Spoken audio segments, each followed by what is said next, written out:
joining me for a catch-up with Steve Bolton, landlord, author and founder of Platinum Property Partners. So welcome, Steve.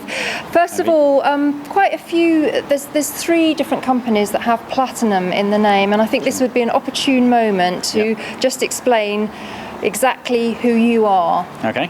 So I'm Steve Bolton, the founder of Platinum Property Partners. There's, I believe, a Platinum Portfolios, and there's also a Platinum Portfolio Builder. It's probably more than that, but they're the three that we know about at the moment.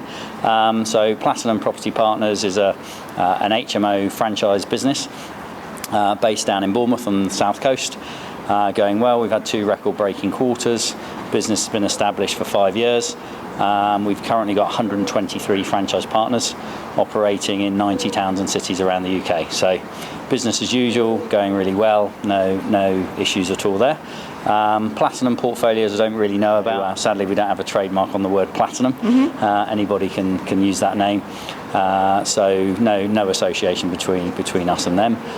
Platinum Portfolio Builder is a business based in Barnsley, run by a guy called Nick Carlisle. Nick and myself were business partners as of last year. For personal and family reasons, Nick moved back to Barnsley. He's passionate about sort of BMV in the north of England. That's where he's from. So we basically did a share swap where Nick has that business and myself and my partners down in Bournemouth have Platinum Property Partners. So they've always been 2 separate legal entities, but I have no involvement with Platinum Portfolio Builder. Nick has no involvement with PPP. Still good mates, still chat, in regular communication. That hopefully clears up any misunderstandings or miscommunications that might be out there. Indeed. Now, you mentioned that you've had 2 record-breaking quarters, which is a wonderful story to hear in these difficult and challenging times. Why do you think it is that you've had 2 really successful periods? I think it's combination of factors, really. The external market in terms of the climate, people being fed up with pensions, the volatility in the stock market. Actually, a lot of people are seeing property as a safe haven. So from that point of view, I think that's benefited us.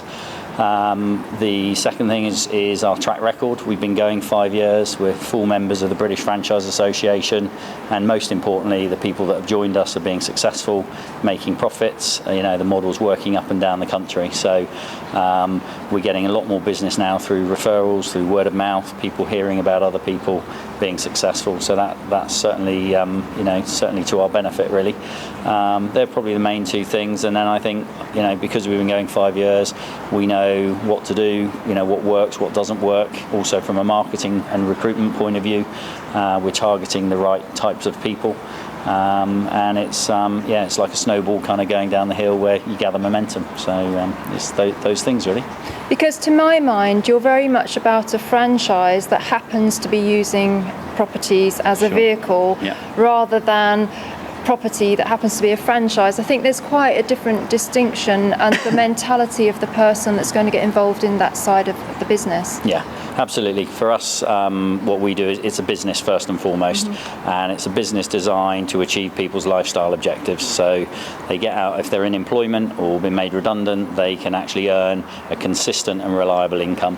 So typically between 50,000 to 150,000 per annum within 3 to 5 years from from rental income profits. So the foundation for us is an HMO property portfolio. Sounds easy, doesn't it? Buy an HMO, make money from it, but it's actually the devil's in the detail. It's how do you get market-leading rents? How do you get market-leading occupancy? How do you buy the houses that are going to get you the best yields?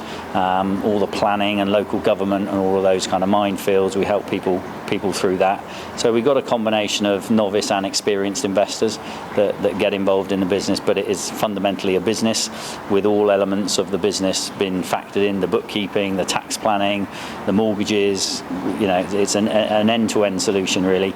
And I think really importantly, which I think you've met a couple of the franchise partners, it's also about the community, about the knowledge share, a bit like property tribes in a way. But we're strength in numbers. Strength in numbers, and there's always somebody on the end of the telephone, whether it's in head office or regional meetings where you speak to other franchise partners, or the national events that we do where we got 120, 130 people attending. There's real power in that community and people with shared values that are transparent and honest and giving of their time and their knowledge and information. I'd love to say PPP's been successful because of me, but it hasn't. Actually, it's been successful because of the culture. We've created a culture where really smart people can come in and say, what about doing this? What about changing that? What about this as an idea? And we've integrated the best of those ideas, and that's what keeps us improving, really. Because as you mentioned, you call them franchise partners. Absolutely. And it's very much that you're all in it together, and that's the core kind of culture of the company as well, isn't it? To help everybody to be more successful, because ultimately you'll be more successful. Sure. Yeah, absolutely. And for me, partnership is key. And anybody can use the word partnership, but actually when the going gets tough, that's when partnerships are demonstrated. Yes, so good if I point. use a practical example of that, when the credit crunch kind of hit, the financial crisis in 2008, we had an opportunity as an organisation to say, this is what our contract says. You know, people should continue to be buying property, and they've contracted to buy property.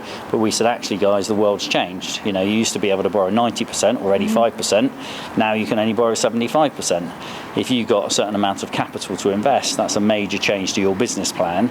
We could have done two things, really. One is held firm and said, this is what you're contracted to pay us, pay it, because that's what the contract says. Or say, actually, something outside of our control and your control has changed. What are we going to do about that? And we actually suspended for a 12-month period those contractual obligations, so everybody could say, you know, thank God for that. Okay, that takes one pressure off. Now let's figure out in the new world, what does the model look like and how are we going to work together? And that, for me, you know, demonstrates the true value of partnership and what partnership really means. It cost us about £400,000 in lost revenue to the business. Not many companies that would have done that, but we did. But the loyalty and the strength of that decision, the courage of making that decision, it's just the right thing to do. And for me, our business is about transparency, integrity, honesty, doing the right thing. And you know, the old definition of integrity is doing the right thing when nobody's watching. Exactly. And I think that's really very true.